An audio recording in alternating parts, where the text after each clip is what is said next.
Nakarating sa akin, sabi ni Kagawad is umalis na siya, hindi nagpaparamdam talaga, hindi nagbibigay ng suporta, nagbibigay, tutulpo natin.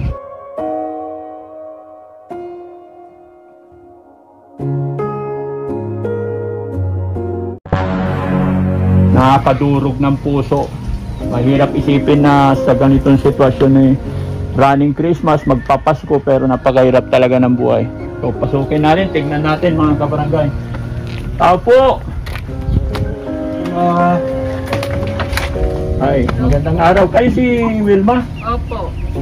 Okay, kumusta po kayo? Okay lang po, sir. Anong hanap buhay nyo, ma'am? Nagtitinda po ng balot. Ay, balot. Okay, pwede bang tumuloy? Opo. Wala ba kayong lakad? Wala po. Hindi ba kami nakaabala sa inyo? Tara, pasok tayo. Tingnan natin. Okay. Asan ang asawa mo? Wala po, sir. Saan napunta? Nasa Manila po. Sige po. Anong trabaho ng asawa mo? Driver po. Driver. So, nagpapadala naman sa'yo? Bihira po, sir. Bihira. Bakit?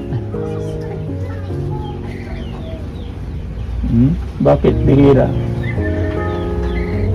Baka may pinagbibigyan din po siya. Tayo dyan. Pero nagkakausap naman kayo. Opo. Anong sinasabi niya? Kinukumusta po yung mga anak niya. Ilan ba anak niyo? 2 po. 2. Pero hindi regular na nagpapadala siya? Hindi naman po.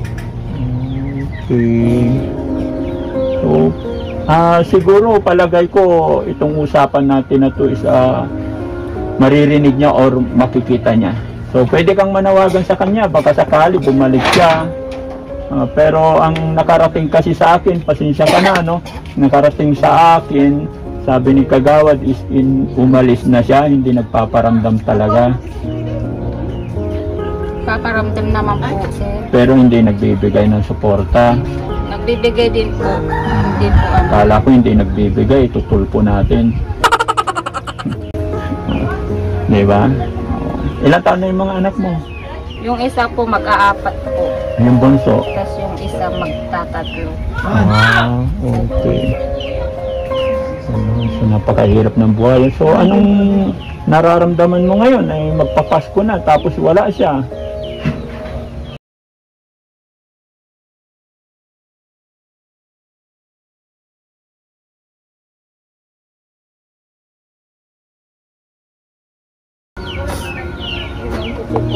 Pupunta po. Kabarangay, sa hirap ng buhay, tapos ganito mangyayari after nila magkaroon ng anak, yung tatay na mabait is hindi nagpaparamdam. So nakakaawa ang kanilang kalagayan. So pwede mo siyang kausapin, kapatid. Sigurado ako makikita niya yung pinag-uusapan natin, makikinig siya, maririnig niya to, kaya pwede kang magsabi ng nararamdaman mo sa kanya. Baka sakali bumalik siya, baka sakali itong Christmas na to darating siya. Kausapin mo siya, manawagan ka sa kanya. Anong pangalan ng asawa mo? Chris po. Chris, tawagin mo, kausapin mo, manawagan ka sa kanya. Sabi niya po, sir, mag-uwi daw po itong katapusan. Para sigurado, manawagan ka sa kanya. Ano bang gusto mong sabihin kay Chris, asawa mo? Wala po. Wala kang masabi. Wilma, kaya kami napunta rito kasi manghihingi sana kami ng Christmas sa'yo. Hindi, joke lang. Kaya kami pumunta rito, syempre may regalo kami sa'yo. Gusto namin kasi, ako nga pala si Daddy Frankie. Pasensya na po, hindi ako napagpakilala agad. Si Daddy Frankie, ang layunin ni Daddy Frankie ay tumulong sa mga kabarangay natin. Kami nagpupunta sa mga barangay, naghahanap kami, at kung may mga lumalapit din sa amin, kagaya ni Kagawad, inilapit kanila sa amin.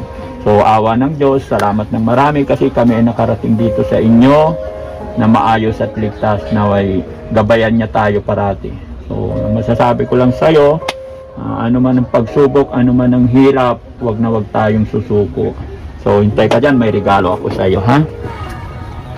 Sana makatulong to sa'yo. So, 1, 2, 3, 4, 5. Tanggapin mo to anak, ano?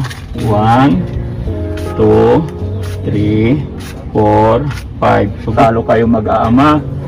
Salo-salo kayo ng mga anak mo. Mga kabarangay, sa